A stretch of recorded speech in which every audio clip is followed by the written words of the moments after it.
Hi everybody, Minus here from PantheonPlus, and Hayah is up there with me. Another one of our roundtable videos. We're going to be looking today at the Shaman Class. No Shao with us tonight. He's partying it up in the new year, but we're going to talk tonight about the Shaman and then wrap up our healer pre-alpha thoughts and guesses on how this is going to play, and then we'll kind of talk through the all the healer classes after. So Hayah, what's up? Hey man, how's it going, everybody? All right, cool. So we should have our audio issues all fixed, so sorry about that. We've tested it quite a bit at pretty low levels and everything looks good, so now it'll probably be too loud. So again, in comments, just let us know if there's any problems. We're still working on it. So the Shaman, let's go ahead and start talking about that. Hayah, I know that before we even jump into the Shaman, that it was a class you were considering because you were a big fan of the EQ Shaman. Yeah, very much. Loved the EverQuest Shaman. Awesome. So let's go and start just where we normally do here at the available races. A decent amount here. You have the Archai, Elf, Human, Ogre, and Scar. Pretty decent selection. It's funny that it still seems like Cleric is the lowest of the ones we've done. Which makes sense. Cleric is like super experienced religious healer, so yeah. Cool. So they define the Shaman class as a healer support utility, and you're going to use mana and... Oh, I said mana. I usually say mana. And vision. Mana. So you do have a secondary management, unlike Druid, which you still did. It was a pet management more than anything.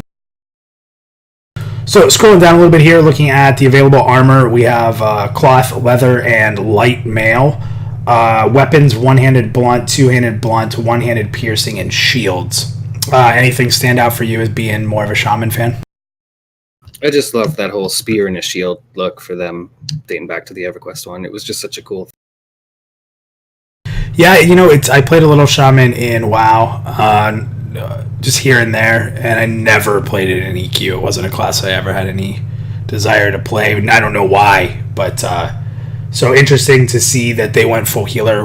In EverQuest, what was the role? Was it mostly healer? Or? It was probably arguably the worst of the three priest classes for heal. But what it made up for that way was the debuffs and the buffs for the group as well. So it balanced out, kind of. It was a really cool class. You could slow down mob attacks. You could debuff their attack power. You could give all kinds of crazy buffs to you. And then you could do a pretty damn decent job of healing as well. Cool. All right, let's go ahead. We'll get to the abilities. Try to keep the video around the same time as the last one here. Jump in on anything. We'll do a couple abilities and give thoughts on them. So starting at the top left here, Chase the Wind. Wind Boon. So this is obviously something that's going to come into play. You summon a gale of wind to propel you forward, greatly increasing your movement speed by X% for Y seconds. So I'm going to immediately say... It's so... No, see, so what I think that is there was a Shaman spell, and it's so bad that I don't remember this because of how long I played Shaman in Legion, but there was a Shaman spell that burst you forward with wind, and they got rid of it. And everyone in WoW went crazy. So you think it's like a short duration boost forward. Yeah, okay, that would make sense. Yeah, it's like a getaway. That was one of the coolest spells. I can't remember what it's called. So WoW fans that are mad they took that away will probably like that. Primordial Bonds, passive ability, your healing abilities will also heal you for X% of effective healing on others. All the time? Yeah, that's really cool all the time. It's probably going to be super low because that's OP as shit if it's not. But that's neat. It's kind of like Holy Paladin. If you were, depending on what kind of person you were, if you were really cared about your group a ton, you put your beacons on 2 tanks or 2 people. Or you could just put it on you. Yeah, or you just put it on yourself, so you didn't have to worry about yourself. Keeper of Elemental Masteries. So passive ability, you receive X% bonus to your healing abilities for each elemental school you have active on an offensive target. That's really cool. So you got to land one of every element on hostile stuff, and then you get better healing. That's awesome. And we'll probably know more about how those look. I mean, I think we've said it a few times. We really wish we had, times and durations. You don't get that a lot right now, but it's probably going to depend on how those abilities stack, like how many you can keep up, will be pretty interesting. Ancient Focus passive ability. Because of the shaman's temporal freedom, their health and mana regeneration rates do not slow while in combat. Holy shit, that's awesome. Here we go with the shaman flavor, if you will. Like the whole they exist in all timelines at once thing. Like it works. I can tell as we go through this video, you're going to be more and more excited about playing a shaman. Yeah. That's interesting because one of the biggest debate topics right now is downtime. And having full regen is pretty interesting. I'm sure you're still going to have downtime with the way the game works. That's what you do. But it's interesting to see like how much increase you're going to get from meditation. Is it more than a normal person? It's going to be kind of interesting to see. Okay, Agewalker's Companion. Really long description here to basically say you get a spirit companion in the form of a wolf cub or bear cub. The companion stays at your side, but will not interact with your enemies or environment in any way. At level 10, the shaman will lead their companion through a rite of passage, so it looks like you have a certain quest, turning the cub into its adult form. In this state, it begins to aid you in battle at your command. It will grow in strength as you do, gaining access to a host of unique abilities. So also another pet healer class. We have 2 pet healer classes. That's really cool, though. I like how they do this whole, like, it's more of a familiar, like you don't actively send it in to attack, it just does stuff. Well, I think until level 10. I think it just chills with you. So it's like you're raising it. It's going to give you that bond with it, that you actually care when it dies. No! I wonder if it does stuff like the druid pet does. We'll see coming out. Yep. Agewalker's Gift. Upon death, you enter an ethereal state for X duration before returning to your bind location. While in this state, you are undetectable to your enemies. Also, you may interact with your physical corpse by dragging it to a different location within X meters of where you died. When this effect ends, your defensive target will regain X% of their health and mana. That's kind of cool. You cannot drag corpses of other players on this state. I just think of breaking into the plane. Be like, oh man, drag your own corpse. Elite. Except there was nowhere safe to even go. If you could No, you had the corner. Remember the cleric corner where you would protect a cleric to get over there? For anyone who's played EQ, you know exactly what we're talking about. Cleric's log now! I just love that. We're going to get to sidetrack, but I just love that if you had a fast computer, you were a good raider. It just instantly made you better because you could zone in before you were dead. Okay, so part of the veil, you guide the spirit of a fallen ally back to their physical body, restoring them to life. Essentially, look, in our video, I just had a Windows pop up that says Penguins win 7-2. I'm leaving it in there because 7-2 is pretty badass, so that'll be in there. Thanks, Windows, for your intervening. We love you. So this is your resurrection. Look at the interaction with Agewalker's Gift. If you use it while you're in your spirit form, they get full health and mana and usable income, which is really cool. You could recover a wipe this way, or what could be a wipe. So am I understanding it right that outside of that it's a regular res and then inside of that it's a battle res? Yep. So that's what it seems to be. You cannot, like, without the other thing, you can't use this while in combat, but if you use it in your shadow form or spirit form, it's a battle res, and it's full mana, full health and mana, and does not cause rest. So here's an interesting thing that comes to my mind right away. If you're the backup healer and you're in a fight and all of a sudden someone important goes down, do you sacrifice yourself to bring somebody up? If there's no other battle res options, yeah, that's definitely viable. That's pretty cool. Pretty cool. All right, let's see here. Grip of the Crags, Ancestral Boon. So there's this boon thing. I wonder if it's... I think that just means like buff, like long-term buff. Maybe. I wonder if it's selective, or you can only have one at a time or anything. Imbue yourself and members of the group with a nature of ancient mountain dwellers, increasing strength and stam. So normal strength stam buff. Reptilian Veil, it's another boon. Imbue yourself with members of your group with nature of ancient dragons of the sea, increasing poison and disease resistance and natural health regeneration. I like that. So it's like it's a natural health regen. That's pretty cool. I mean, it's similar to like putting a hot on somebody, but forever. Yeah, it's a long-term regen spell. Yeah. Mark of the Fire Claw, imbue yourself or members of your group with the nature of Ancient Dragon's Air. That's your fire nature, agility, dexterity. So depending on your class, you can manipulate that, obviously. Wind Boon, which is Skymane's memento, for your ally with nature of Ancient Skymanes. Ooh, attack speed, yeah, haste buff. I like how you're tied to dragons. So these are all, dragons of the sea, dragons of the air, Skymanes. It should be pretty interesting when you talk about like the whole perception thing that they're going to be doing.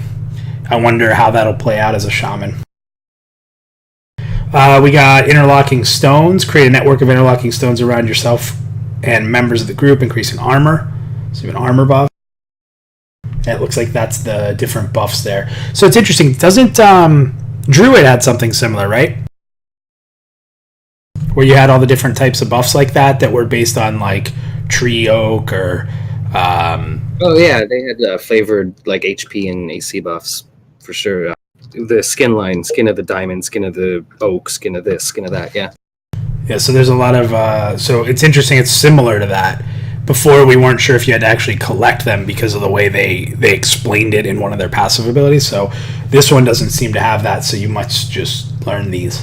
Right, that's similar, but I think these are just like you just stack up all these buffs. Maybe that's why they have that full-time, full regen stuff going on, because they're going to be casting a hell of a lot of buffs. I really like the fact that this game is going really hard into buffs. There's a group of people who say that buffs are needless, that they're time wasters, that having to apply the buffs and get the group ready is needless clicks. I think there was a developer back in the WoW days who brought that up, and of course he said it once, so everyone in the world kept bringing that quote up. Yeah, but I like buffs. I like the fact that you don't have time to apply a buff if someone dies. So if someone dies and comes back to the combat, you're not as strong as someone who prepped up being in there. And I think that is important. Definitely, for sure. Also, res sickness might have a debuff as well, lowered strength or lowered this or lowered that. So battle resing will be a little different in this then. Yeah. Well, the battle res part of the veil does not cast res sickness. It's only the outside one. So if you cast it while you're dead, it actually says up there, when used this way, this ability will not cause res sickness. Yeah, but didn't the cleric also have a battle res? They actually had two different spells. So it looks like shaman have one spell that you have to use in the different forms. Two functionalities, yeah. Last two of these abilities here, cleansing flame. So that's your poison or disease or purge. And walk the ages. Mark this. I didn't even read it yet. I read the first line, and I'm excited about this. Mark a moment in time, leaving an imprint of your spirit where you're currently standing for X duration. When you activate Walk of Ages, you instantly return to this location. It's Transcendence from WoW. I was gonna say that's your monk ability. That's pretty cool. The way it's worded made it seem cooler though. That, and I didn't like monks. So I'm just kidding. Healing abilities. It's funny though. When I think cleric had the most healing abilities, but druids and shaman, it's not a huge part of this page. It's like a small group of abilities, and everything else around it's what's important. So it's interesting. So how you flow it together, that's going to make or break these classes, I think. Yeah, and just to reiterate again, it's been very the devs have said, it's not going to be like EQ where your cleric was the healer and everyone else was secondary to it. All these classes are made to heal a group. As you get into raids, obviously being able to mix those up and then have somebody as a secondary healer will be neat. And I'm sure cleric will probably still be the main healer, but in the EQ it was like cleric and that was it. Cleric bust. Yeah, that full heal. That was the chaining of full heals. I don't think I'll miss that. Okay, so healing abilities. Mantle of Mist, Water Boon. Powerful ability that heals your ally over time, recovering up to X% more health with each pulse the longer it lasts. Huh. Is that you need to see fixed duration, or if it's channeled? Whatever. Yeah, maybe. If it's channeled, if it's channeled and it gets stronger as it's channeled, that's a really cool ability. As a healer, though, you'll see another bar go down and be like, I want to heal it, but I want to keep channeling. Gift of the Rainlands with Water Boon. You send forward a rush of restorative waters, healing each member of your group over time for X duration. If Mantle of Mist is active on the target, the healing pulse this ability will critically heal. Okay, so no, it has... So it's not channeled, yeah. See, sometimes, everybody, when you just read ahead or prep, you would know that. We were talking about that. In the speculation, come on. We were talking about that, when we record these videos, some people are like, oh, it needs to be scripted and you guys should organize it better. We love just going off the fly because you're going to see natural reactions of seeing these abilities kind of like we expect you guys to do the first time you see it, so that's something important to us. So yeah, sometimes we'll get excited in the next line, we'll cancel that. You're reading this one. Hand of what? Ivelu? I think it's Hand of Ivelu. Let's go with that. We're definitely going with that. Primal Oath, water. Amplifies a water boon on an ally, creating a surge of healing waters that directly heals your target ally for a moderate amount and members of your group for a small amount. So here's what's interesting. Again, speculation. Amplifies a water boon. Do you have to have a spell on them already to heal them with this? At first glance, it would seem so. It's weird. It's called a Primal Oath water. I don't know what that terminology means yet. That's what I love. I mean, I know we're pretty far off from the launch of the game, but just looking at this, like, they know what they're talking about, but they don't want to tell us. Like, hey, just read it, figure it out, guys. No, from taking this at a basic level, it would look like it would amplify Mantle of Mist or Gift of the Rainland. Mm-hmm. Yep, that's the same way I read it. Gate of Forgotten Eras, Ancestral Boon. You open an Ancestral Gateway around the member of your group. While it's active, the group member will be unable to move, and all damage against them will be delayed for 6 seconds. That's funny, delayed. It's still going to hit them. When the gateway closes, the total damage will be dispersed evenly among your group. I love this. Only usable on yourself or a member of your group, obviously. I really like that. Yeah, if there's a boss that won't target tank, like specifically it's going to attack somebody else, that's a really cool thing to be ready to pop on them. Yep. That's pretty cool. Hurry the Past. All healing over time abilities on you and your group members will instantly finish their durations, directly healing the target for the remaining amount. These abilities are then refreshed on their target as if they were just applied. That's got to have a cooldown. Super strong cooldown, yeah. Yeah, I got to be honest. If we talk about healers in general, and again, I reference WoW a lot. I played it for 14 years. I played EQ for a while, but you play 14 years of WoW, it's going to overrun it. I hated Druid healing in WoW. I hated hot management. It wasn't fun to me. This looks fun. This looks like a more fun prepping. It's a proactive. Lots more interaction. Yeah, it's not just get these 6 hots out and then refresh them when they fall off. Yeah, and it's I think the planning can pay off. Like being able to know the fight and when to hit these abilities is going to be huge. Cool. Okay, so there's all your healing abilities. So now we're going to finish up with the offensive abilities. So this will tie a little bit into the fact that when you put the offensive abilities on a target, it's going to increase your healing. Oh, your healing's increased. Yeah. Okay, so Shackle of the Dust Eater, Ancestral Bane. Inflicts your enemy with nature of ancient dust eaters, decreasing strength and stamina. You got a debuff. So you were talking about that earlier. And slows their combat resource generation by Y. That could be huge. Yeah. Headwinds. Windbane. Bombard your enemy with cross-cutting winds, distracting them and reducing their aggro. And assist radius by X meters. That's like a harmony or a pacify. Yeah, that's good. It's good. So is that in combat? That's a before? No, that would be, from my understanding, it would be kind of like a pulling spell. So like you're a monk and you're pulling and you'd say to your shaman, hey, headwinds this guy, and you'd point it, and then you'd pull the guy next to him and this guy wouldn't come with, or vice versa. Okay, yeah, that makes sense. Sting, or if you're in the middle of a fight and something's padding close by, you hit it with that. Yeah. You hit it with that, maybe it'll just walk through you. Or just it won't, be in range or whatever if you're moving. It's kind of interesting.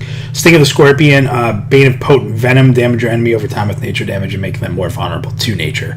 I love that. I think Druid had that too, where there became more when they put the spell element. an element spell, but it also increases damage taken from that element. So Yeah, that's what I was going to say. Yeah. So that's kind of cool. Depending on your makeup.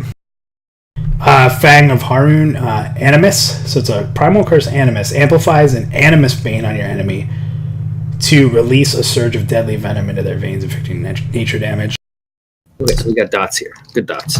What's interesting is Shaman's nature damage and Druid's nature damage. To be different. Well, it's interesting because, we haven't gotten to it yet. It's behind. I guess we'll talk about it after. But Choking Thirst, Water Bane, a Bane that sucks the moisture from your enemy's body, damaging them over time with nature damage and making them more vulnerable to poison and disease. Yeah, dots. Holy cow. What's kind of cool about that is if they're dots, you can keep them up. Because a shaman's a witch doctor, is a voodoo practicer, so they're going to be hexing and cursing, and that's their defense mechanism. So it's easy to say then you're probably going to be able to have quite a few of these up if you have healing downtime to amplify your healing further. And if they're dots, they're probably going to be on for, I'm just going to guess, like 15 to 25 seconds, somewhere in that range probably, without buffing them, I would guess. That's standard dot time. Deluge, Waterbane, a bane that drenches all enemies in the target area with vicious moisture. Viscous. It is. I said it wrong twice. This is Viscous. Yeah, so they get wet, slowing their movement speed and disrupting their health regen. That's cool. And this causes them to be wet, and if I'm not mistaken, the druid could do some serious damage. Yes, there was a lightning interaction with wet stuff too. Yeah, this is. Yeah, I'm seeing a lot of synergy between Druid and Shaman, which is kind of funny to have two healers with this type of synergy. It could be pretty cool in like a raid. And in a 6-man group, sometimes you can take two healers, I guess. Wreath of Coals, Firebane. Maybe I shouldn't drink when we do these.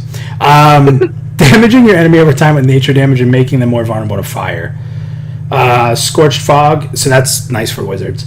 Probably summoners too. Primal Bane Fire amplifies a fire bane on your enemy, creating a dense cloud of black smoke that obscures their vision, slowing their attack speed by X% and making their melee attacks more likely to land as a glancing blow for Y seconds. Is that a second? That comes down to, like, the Shaman and EQ's main role was to get a slow out. And there it is. That's your slow. Slowing the attack speed. And did they have two then? Didn't they have one up top? To slow speed? Or haste. Never mind, it was the other way around. Yeah. Huh. Cool. And the last one here, Weathering. Earthbane, you erode the earthen elements within your enemy's armor, reducing their armor class. So yeah. So your attacks are more... You're not attacking to damage, you're attacking to set up and debuff, which is pretty cool. Yeah, like you'll have a damage aspect, but that's not the key point here. But in doing all of these debuffs, you're setting everyone else up to do so much more damage. You've got wetness applying, fire base, fire resist lowering, all kinds of stuff going on. It'll be really interesting when we look at all the classes to see, where a class is unique and where a class shares something. Like, are all the classes going to have certain debuffs or purges? I think when we've looked at the three healers so far, they've been able to take off different purge effects, which is cool. It adds that uniqueness. I think what hurts an MMO is when one class has something and everybody wants it, so all of a sudden that class has it now, and you lose the identity of the original class that had it. For example, yes, does having heroism on multiple classes, was that awesome and WoW? Sure. But when you took it off of really a shaman... took away from the effect, yeah. Yeah, and think about this. Then there wasn't a shaman. You couldn't be a shaman on Alliance, so you didn't have it. You had a paladin instead. So, go Alliance.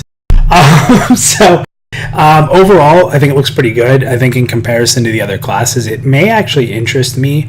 I'd probably say this would be second on my list. We'll get into more detail, like actually breaking stuff down. We may have to actually get some talking points together for that one a little bit. But Cleric, that's my holy priest. I love the Cleric class. The Druid was cool. It looked really awesome. I don't think I'd play it. Shaman's really neat. Definitely agree. And this is my number 2. It's I'm going to play a monk 99.9% probably. But this is my fallback. Very cool.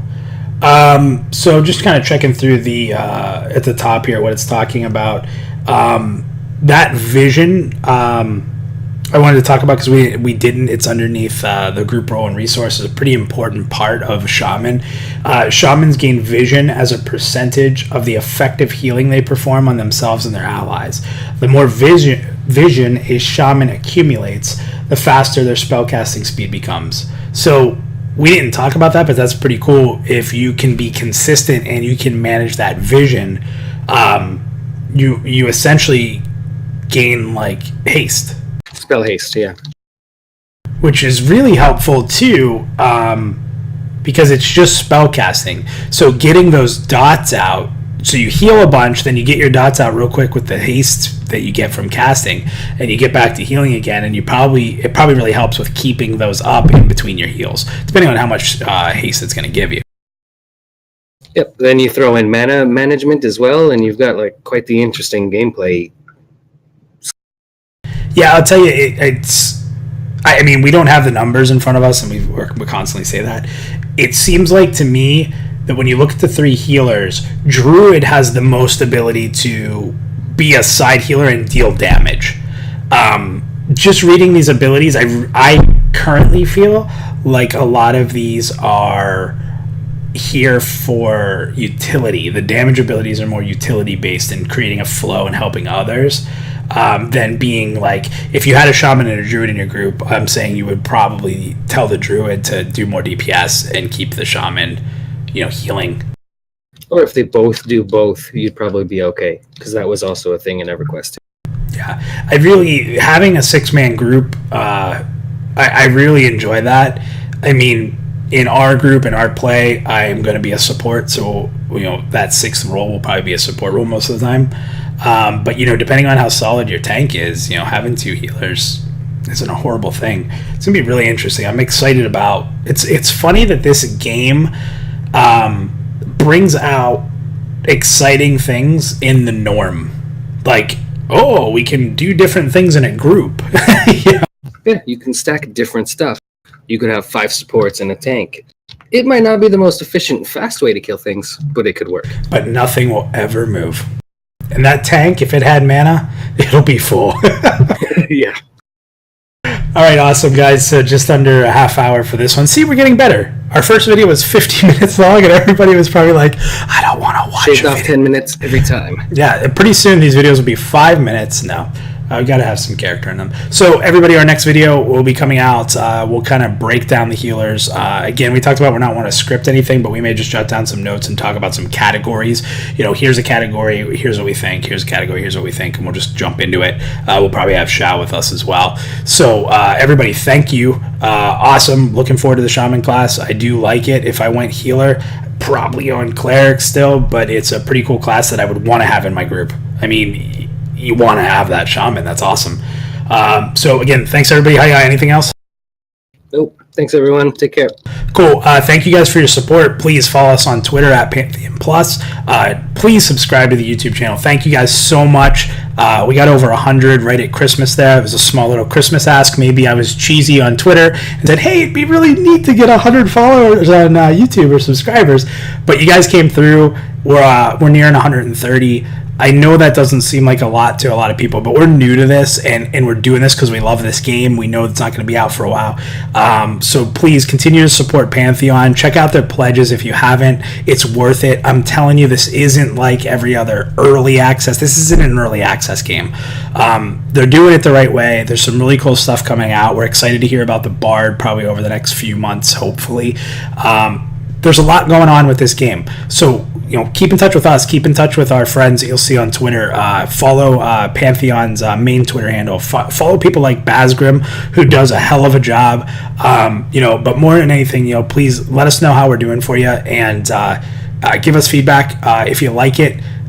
Give us ideas on what you want us to do next, because we got a wow. So we're going to keep doing these types of videos. We'll break down different things. So guys, again, thank you very much. Subscribe, follow us on Twitter, and feel free to hit us up. We will have a big announcement coming in the next few months. I can't get into that right now. I get yelled at all the time because I like to spill everything early. I'm doing a really good job at not doing that. So we are going to have a big announcement on kind of tying together what Pantheon Plus is all about. But that's the only teaser I can give you right now. So guys, thank you so much. Please subscribe to the channel, and we'll see you soon with a healer wrap up.